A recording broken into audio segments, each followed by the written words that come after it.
Hapa inawezekana kuwa ndio sehemu yenye utulivu zaidi duniani. Hiki ni kijiji cha Mtoni, kiliishi katika utulivu wa ajabu. Upepo haukupuliza kwa nguvu na wala mvua haikuharibu mazao. Na kila jioni watu waliketi pamoja karibu na mto wakipiga hadithi za zamani. Methali yao kuu ilikuwa ni amani haiji ila kwa mshikamano wa kweli. Wageni waliokuja walivutiwa na furaha ya watu, nyumba safi na sherehe zilizofanyika mara kwa mara. Kila familia ilikuwa na bustani ndogo yenye maua angavu na watoto walicheza barabarani bila hofu yoyote. Ilionekana kana kwamba methali ya penye furaha pana siri nyingi. Methali hiyo ilitimia.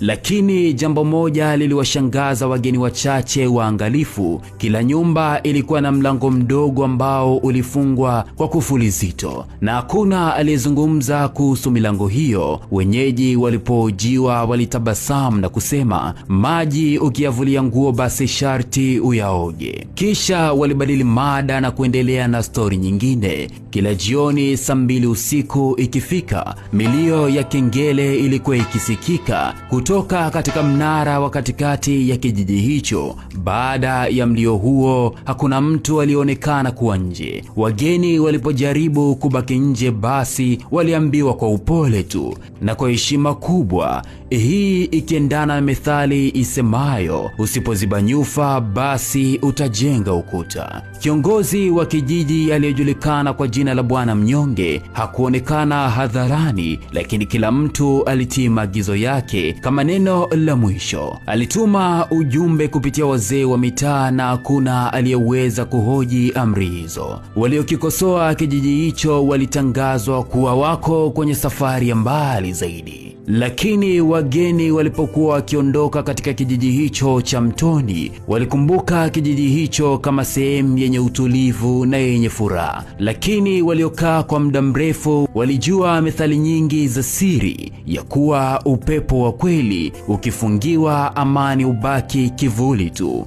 Kijiji kisichopigwa na upepo kilikuwa kimetulia, si kwa bahati ya asili bali kwa hofu iliyovikwa na tabasamu.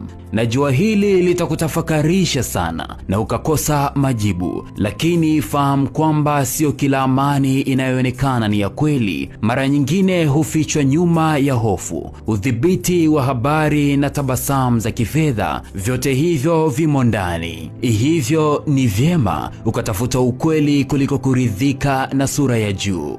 Bila wasiwasi, mimi naondoka kwa sasa. Jina langu ni Captain Fanuel Steven. Salia na Mwenyezi Mungu, kumbuka ndoto utatimiza.